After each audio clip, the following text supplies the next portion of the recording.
Hi, this is Ken with Ken's Perfect Jams, and it is hot out today, so I thought it was time to make some ice cream. So I'm making one of my favorites, Marmalade Ice Cream, using my grapefruit marmalade today. I will take you step by step through how to make this ice cream. As usual, in the description box right below this video, there's a link to the recipe. Print the recipe, pull all the ingredients together, and really only 4 ingredients. You're gonna need some half and half. You're gonna need some granulated sugar. I use extra fine sugar, which is also known as baker's sugar. It will dissolve a lot more easily into our milk products. Heavy duty whipping cream, whatever jam or marmalade you're using. I call this marmalade ice cream, but really you can make it with any jam. I just like to make it with marmalade because then you get the nice thin candied strips of peel in the ice cream, and that's really nice. And a little bit of vanilla, that's it. So print your recipe, assemble your ingredients, and I'll meet you right back.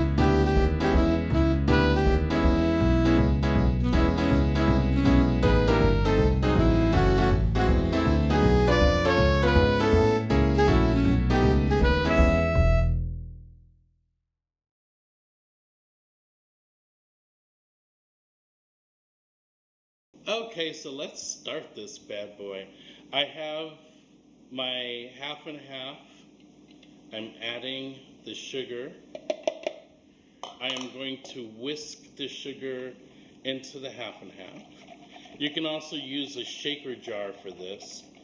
This is the only time that you can agitate this mix, because once we get to the cream, we're gonna have to stir very gently, because any agitation is going to start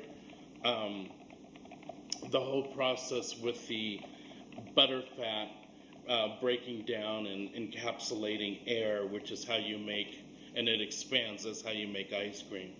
And we don't want to do that here.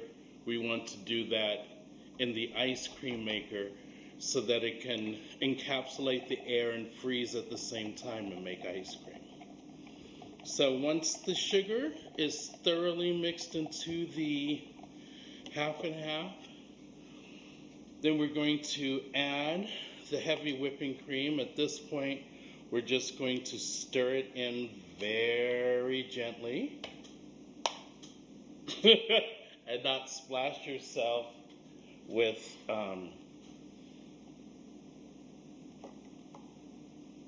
milk shrapnel.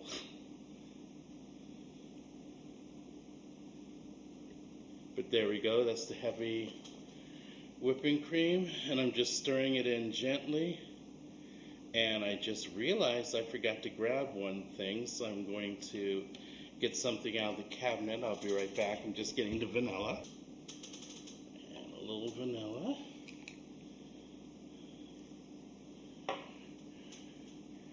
Stir in gently.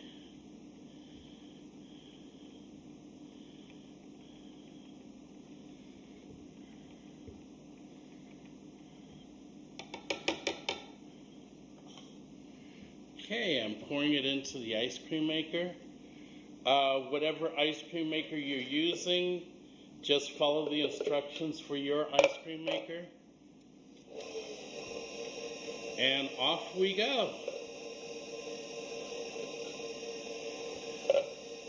So at this point, it's as easy as letting your ice cream maker run for 10 to 15 minutes.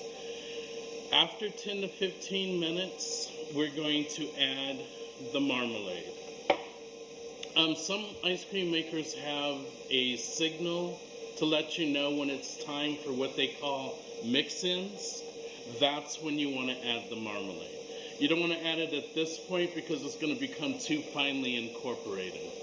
You want to add it later on so you actually get chunks of marmalade and chunks of the peel. So I find it's best to add it during the mix-in point, which is usually 10 to 15 minutes into the cycle. So I will see you in 10 to 15 minutes.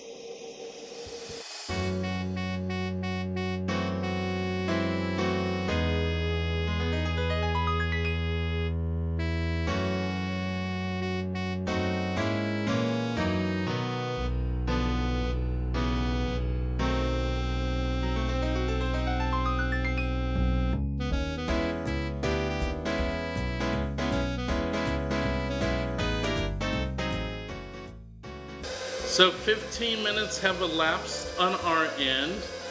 My ice cream has expanded beautifully. So now I'm going to add 4 ounces. Oh God, I love the smell of that. I'm going to add 4 ounces, half a jar of my grapefruit marmalade. And basically I'm just going to spoon it out and plop it into the ice cream maker. One more spoon.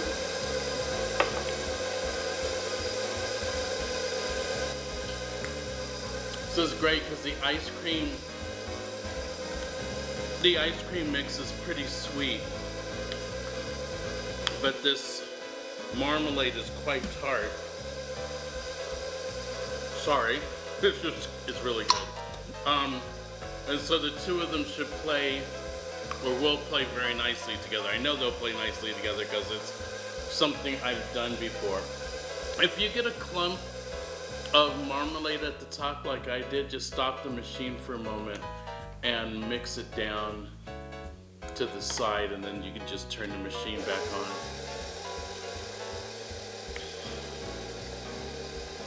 Once you get your marmalade or whatever jam or jelly you're using into the ice cream mix, let it go for another 5 to 10 minutes. You'll know when it's time to stop. Some ice cream makers actually will just shut off automatically. Some of them will start having trouble churning because it's gotten so thick. Some of them you just have to rely on the time. If you have one where you have to rely on the time, it's about 5 to 10 minutes. It's never more than 10 minutes. So if you go 10 minutes and it's still churning, just go ahead and turn it off. You should be at the soft serve state.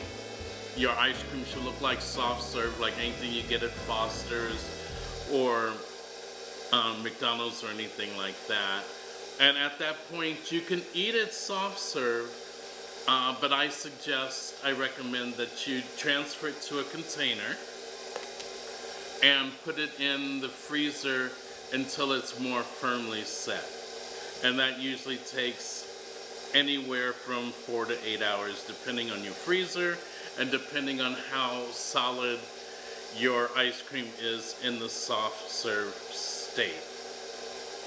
We'll cut back one more time so you can see what the ice cream looks like as I'm taking it out of the ice cream maker.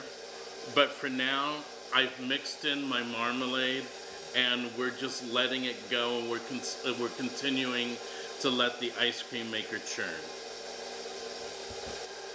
It's been 10 minutes since I've added the marmalade, so I'm going to stop and disengage my ice cream maker.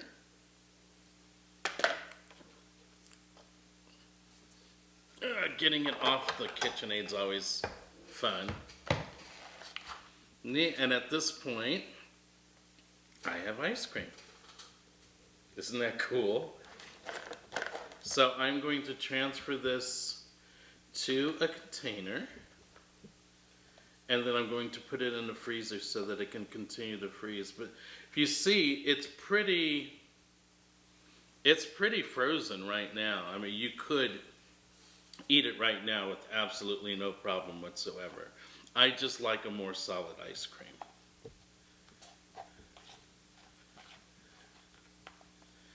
So off the spindle, out of the ice cream maker, and then in the freezer it'll go. So if you enjoyed what you saw here today, well actually no. I think you should get to see a little peek of what it looks like when it's fully frozen. So I'm not going to do the sign off yet. We'll cut back to this one more time later on tonight so you can see what it looks like when it's fully frozen. So until then, have a good one.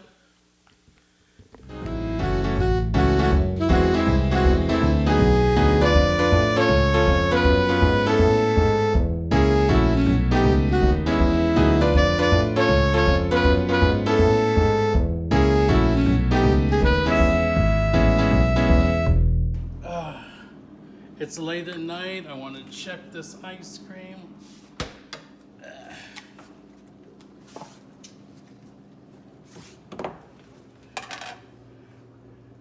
Nice and solid.